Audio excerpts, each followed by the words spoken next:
د پاکستان طلب نام ولی یک ټلویزیون د 12 بجو خبري ټولګه ته اخر اخلاص نن دوشنبه د تلیا میزان 14مه چې د اکتوبر میاشتې شپږمې نیټې سره برابر ده. په پیل کې د مهمو خبرونو سره ټکی.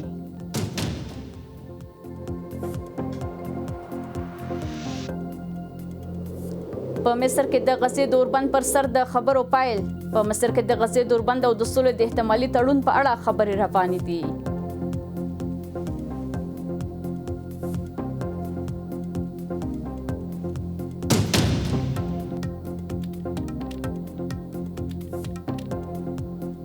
په کندهار کې د هېواد د ټولو والیانو ولسوالانو درې ورځنی سیمینار. د اسلامي امارت ویاند وایي چې په کندهار کې د هېواد په کچه د ټولو والیانو ولسوالانو لپاره درې ورځنی سیمینار پیل شوی دی.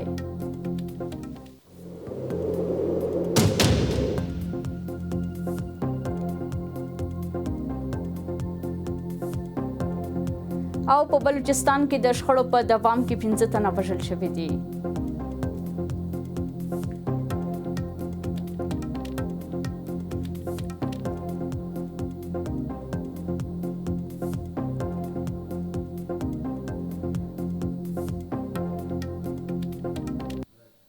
اوس هم بشپړ خبرونه. د اسلامي امارت ویاند ذبیح الله مجاهد وایي چې په کندهار کې د هېواد په کچه د ټولو والیانو او ولسوالانو لپاره درې ورځنی سیمینار پیل شوی دی. مجاهد په خپله ایکس پاڼه کې لیکلي چې د دې سیمینار موخه د چارواکو د کاري استقامتونو روښانه کول، د قوانینو ښه تطبیق او له خلکو سره د ښه چلند د ارزښت په اړه د پوهاوي زیاتول دي. د نوموړي پر وینا د غونډې پر مهال به ګډونوالو ته وینا وشي او د اداري چارواکو مسؤلیتونه او خلکو ته د خدمت څرنګوالي په اړه به هم بحثونه وشي. دا سیمینار د اسلامي امارت د رهبرۍ په لارښوونه د 3 ورځو لپاره جوړ شوی او تمه ده چې د افغانستان له بېلابېلو ولایتونو ټول والیان او ولسوالان پکې ګډون وکړي.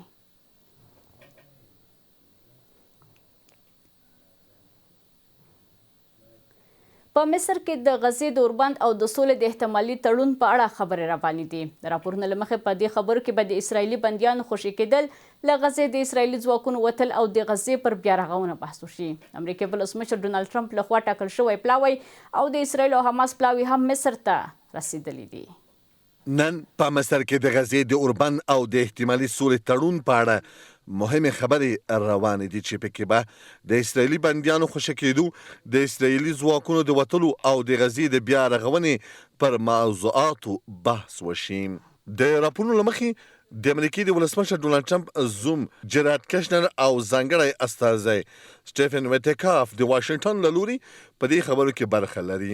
د اسرایلو د لومړي وزیر دفتر تایید کړی چې د دوی پلاوی به هم نن شرم الشیخ ښار ته ورسیږي. بلخوا د حماس غورځنګ پلاوی د خلیحیه په مشرۍ لا وړاندې مصر ته تللی دی. د حماس یو سرچینه عربي رسنیو ته ویلي چې دغه غورځنګ د نړیوال څارونکو تر څار لاندې د بې وسلې کېدو پر احتمالي پلان هم خبرې کړي او د اوربند د عملي کېدو لپاره چمتو دي، خو ځینې موارد لا هم شخړیز پاتې دي. د فلسطین د مقاومت سازمانونو ویلي چې دوی د بندیانو د خوشي کېدو او د تړون د نورو موادو په اړه خبرو ته چمتو دي، خو د ځینو سیاسي شرایطو په اړه اندېښنې لري. په ورته وخت کې د اسرایلو د پوځ مشر خبرداری ورکړی که له حماس سره د بندیانو د خلاصون خبرې ناکام شي نو اسرایلي پوځ به یو ځل بیا په غزه کې پوځي عملیات پیل کړي. نوموړي خپلو قومندانانو ته ویلي چې په غزه کې وضعیت د اوربند په څیر نه دی بلکې د عملیاتو حالت بدل شوی دی. له دې سره سم د امریکایي رسنۍ اکسیوس د راپور له مخې ولسمشر ټرمپ پر اسرائیل او حماس دواړو فشارونه راوړي څو راتلونکو ورځو په ترڅ کې د غزې د سولې هوکړې ته ورسیږي. امریکایي چارواکو ویلي چې ټرمپ او د هغه ټیم هڅه کوي د دواړو لورو ترمنځ هوکړه له ځنډ پرته عملي شي. But the Hamas plan, I tell you, it's amazing. You're going to have... دا یوه غوره هوکړه ده هم د اسرائیلو لپاره او هم د عربي نړۍ لپاره. دوی دا مهال په خبرو بوخت دي. دا به څو ورځې وخت ونیسي، خو وضعیت ډېر ښه روان دی. د اکسیوس د راپور له مخې لا هم د دواړو خواو ترمنځ ځینې مهم اختلافات پاتې دي، په ځانګړي ډول د اسرائیلي ځواکونو د وتلو مهالویش او د فلسطیني بندیانو د نوملړ په اړه. د افغانستان د بهرنیو چارو وزارت وایي چې د دې وزارت وزیر مولوي امیر خان متقي د ترکمنستان د وزیرانو شورا له مرستیال او بهرنیو چارو وزیر رشید مددوف سره په ټلیفوني خبرو کې د دواړو هیوادونو د سیاسي او اقتصادي اړیکو پر پراختیا خبرې کړې دي. د وزارت په خپره شوې خبرپاڼه کې راغلي دواړو لوریو د ټاپي پروژې اوسنی بهیر مثبت ارزولی او په بېلابېلو برخو کې د همکاریو پر پراختیا ټینګار کړی دی. سرچینې زیاتوي چې دواړه هیوادونه د دوه اړخیزو اړیکو د لا پیاوړتیا لپاره د منظمو ناستو او مشورو پر دوام هم هوکړه کړې ده. ټاپي پروژه چې د ترکمنستان له لارې افغانستان، پاکستان او هند ته د طبیعي ګازو د لیږد لپاره طرحه شوې د سیمې یو له سترو اقتصادي پروژو ګڼل کیږي.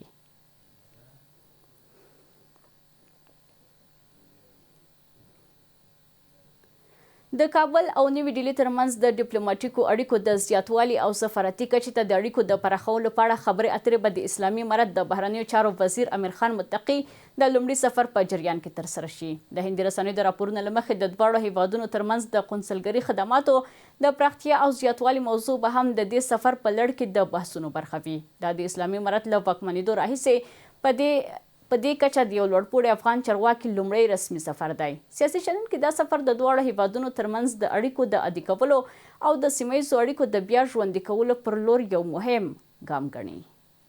د هند او افغانستان ترمنځ د ډیپلوماټیکو اړیکو د پراختیا او پیاوړتیا لپاره هڅې. د هندي رسنیو د راپورونو له مخې د افغانستان د بهرنیو چارو وزیر امیر خان متقي به هند ته د خپل سفر په ترڅ کې له هندي چارواکو سره د دواړو هیوادونو د سفارتونو د پرانیستلو فعالیتونو د بیا پیلولو کچې ته د ډیپلوماټیکو اړیکو د زیاتولو په اړه خبرې وکړي. هندي رسنیو راپور ورکړی چې په دې سفر کې به د افغانستان او هند ترمنځ د قونسلګرۍ خدماتو د پراختیا او ښه والي په اړه هم خبرې اترې وشي. د راپورونو له مخې ښاغلی امیر خان متقي به د اکتوبر له 9 تر 14 پورې په هند کې وي او ټاکل شوی چې له خپل هندي سیال اس جي شنکر او همدارنګه د هند د ملي امنیت سلاکار سره وګوري. د سیاسي چارو شنونکو له دې سفره هرکلی کړی او ویلي دي چې د نړۍ له هیوادونو سره د افغانستان د اړیکو پراخول یو اخیستمن ګام دی.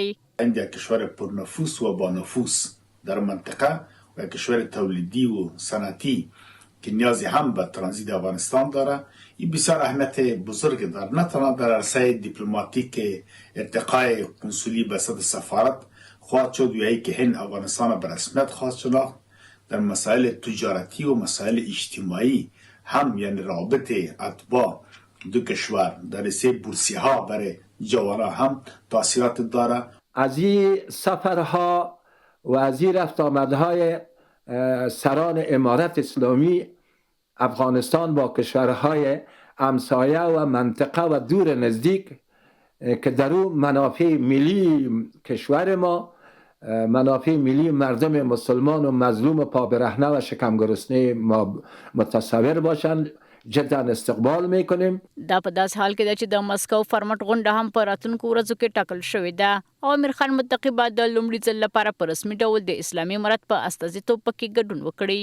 دا غونډه چې د 2014 کال په ډسمبر کې د افغانستان موضوع د سیمه ییزو ډیپلوماټیکو نوښت په توګه پیل شوه او تر اوسه پورې څو ځله ترسره شوې ده.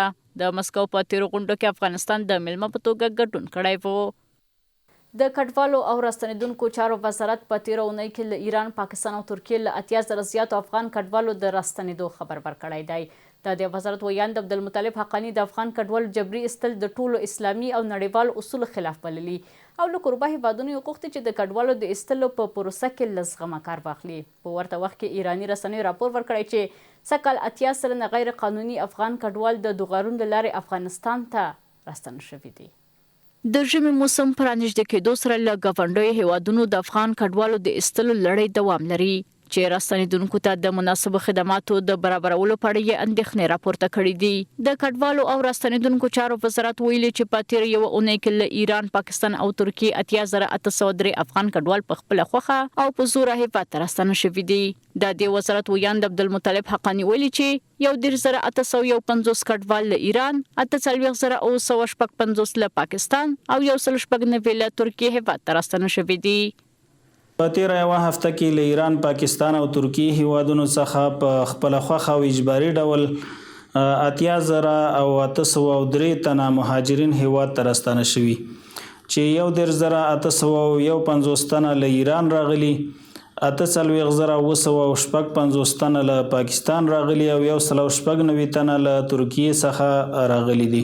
در شرایط کنونی بازگرداندن افراد به افغانستان تحت کنترل امارت اسلامی در بسیاری از موارد با قواعد بین‌المللی محافظت از پناهندگان حقوق بشر احتمالاً اینا غیر قانونی هستند. اصل عدم بازگرداندن در کنوانسیون‌های 1951 که به اون پروتکل‌ها اشاره خوبی کرده که دولت‌ها نمیتونند کسی را به سرزمینی بازگردانند.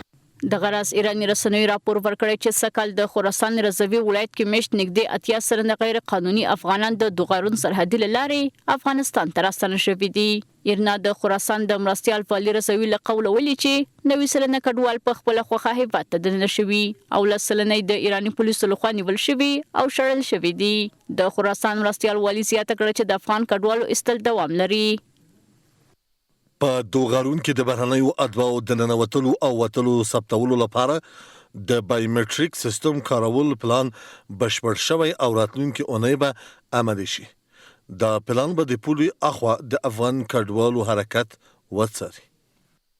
اخراج بی‌رویه و گسترده مهاجران و پناهجویان افغانستانی از کشورهای مختلف و بخصوص ایران و پاکستان بدون تردید سیستم اقتصادی افغانستان را تحت فشار قرار خواهد داد و همینطور بحث نبود مسکن یکی از جدی‌ترین مشکلات در کشور هست.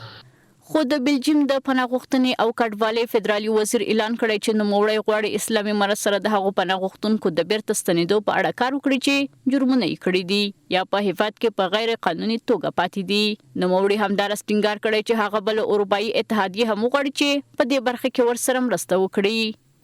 پاکستانی رسنۍ راپور ورکوي چې د بلوچستان ایالت په کورکي سیمه کې د ځایي قبیلو وسلوالو ترمنځ نښته شوې چې په پایله کې د بلوچ بیلتونپالو 4 غړي پټل شوي او 2 نور ټپیان دي. د جی نیوز د راپور له مخې نښته هغه مهال پیل شوې چې وسلوالو د سیمې پر ځایي قبیلو برید وکړ. د برید وروسته دواړو لورو ترمنځ جګړه رامنځته شوه. د راپورونو پر بنسټ په دې پیښه کې د کورکي سیمې یو عام وګړی هم وژل شوی او بل ټپي شوی دی.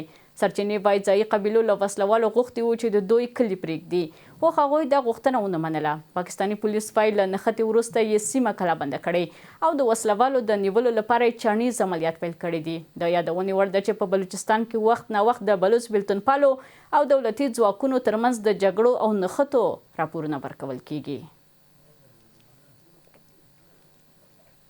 د افغان سولې لپاره د امریکا پخوانی ځانګړي استازي زلمي خلیلزاد د پاکستان پخوانی لومړي وزیر عمران خان ته د هغه د 83 کلیزې مبارکي ویلې او له نوموړي یو ځل بیا خپل ملاتړ څرګند کړی دی. خلیلزاد په خپل ایکس پاڼه کې لیکلي چې که څه هم دا د خوښۍ شیبه نه ده خو میلیونونه کسان د عمران خان وطنپالنه، صداقت او د ولس د خدمت هڅې ستایي. نوموړي زیاته کړې عمران خان په ناحقه بندي شوی او ورسره د سیمه ییزې ادارې لخوا ناوړه چلند کیږي خو له دې سره باید په یاد ولري چې د خلکو ملاتړ ورسره دی. خلیلزاد هیله څرګنده کړې چې عمران خان ژر تر ژره آزاد شي.